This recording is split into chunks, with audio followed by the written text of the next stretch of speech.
You know the grief that doesn't come with flowers. Nobody calls to check on you. Nobody says they're sorry for your loss, because the person you lost is still alive. You chose to lose them. And every person who's ever made that choice knows exactly what follows. How could you just cut off your own family? That's not really a question. It's a verdict. And it says more about the person asking it than it does about you. You left. And in their version of the story, you gave up on them. You abandoned the people who raised you. And from the outside, that's exactly what it looks like. The contact stopped. The calls went unanswered. You weren't there for the holidays. That part is real. That's not wrong. But Dr. Christina Sharp at Michigan State University, who has spent over a decade documenting how estrangement actually unfolds, found something consistent across her research. For most people, this decision came at the end of a very long road. Not a break, a slow fade. The contact didn't stop. Suddenly, it became something you dreaded more than missed. Calls that felt like performance reviews. Visits that cost days to recover from. Conversations where you showed up as the version of yourself they could tolerate. That's not giving up. That's years of accumulated evidence finally reaching a conclusion. People say, you don't even seem sad about it. Like it didn't cost you anything. Like cutting them off was easy, and the fact that you're still standing proves you never really cared. They're watching for a wound that shows. And when they don't see one, they fill in their own story. The grief is there. It just doesn't have a ceremony. Research published in the Journal of Marriage and Family found that people who initiate estrangement describe a complex, ongoing emotional process, not a clean break. You're grieving someone who's still breathing, someone whose birthday still registers somewhere in the back of your mind, someone you might pass in a grocery store next week. That kind of loss doesn't come with rituals. It comes with Sundays. Your nervous system knows the difference between emptiness and earned quiet even when no one else does. People call you cold, unfeeling, as if the ability to walk away proves you never had anything worth staying for. Something in you did shut down. That's accurate. You're not arguing that point. But Dr. Carl Pillemer at Cornell University, who published Fault Lines in 2020 after tracking estrangement across thousands of American families, found something that complicates the cold-hearted story. The people who eventually ended contact were, disproportionately, the ones who tried the hardest to repair things first. You sent the letters. You had the conversations nobody else wanted to have. You gave the second, third, and fourth chances.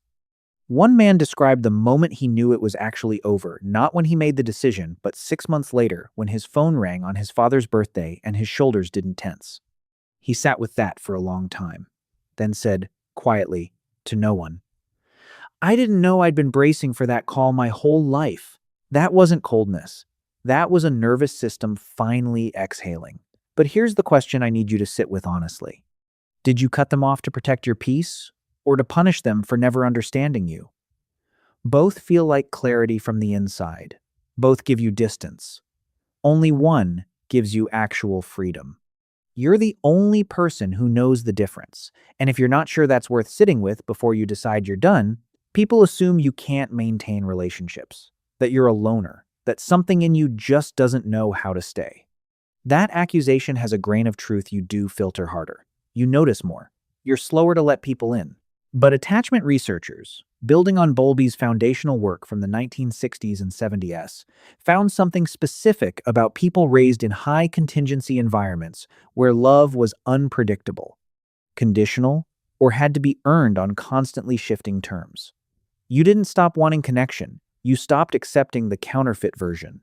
What looks like an inability to bond is a very high standard for what connection is actually supposed to feel like.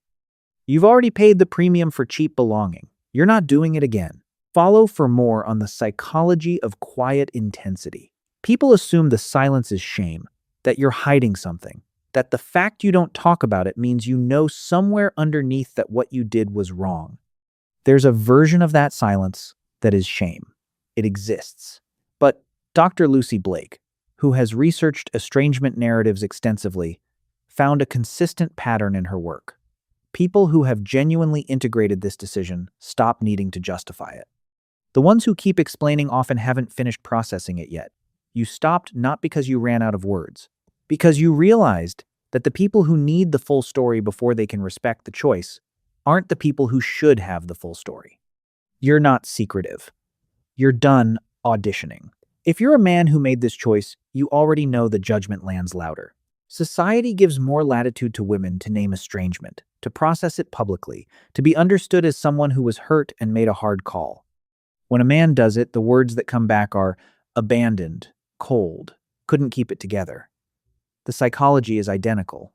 The social permission is not. Your quiet on this isn't weakness. It's just a language most people never learn to read. Not every door that closes is a failure. Some were held open long past the point where anything good could still come through, not out of love, but out of fear of what closing them would say about you. The people who close those doors don't do it because they stopped caring. They do it because they finally started about what they let in, about who gets to be in the room. That's not giving up on family. That's building one worth having.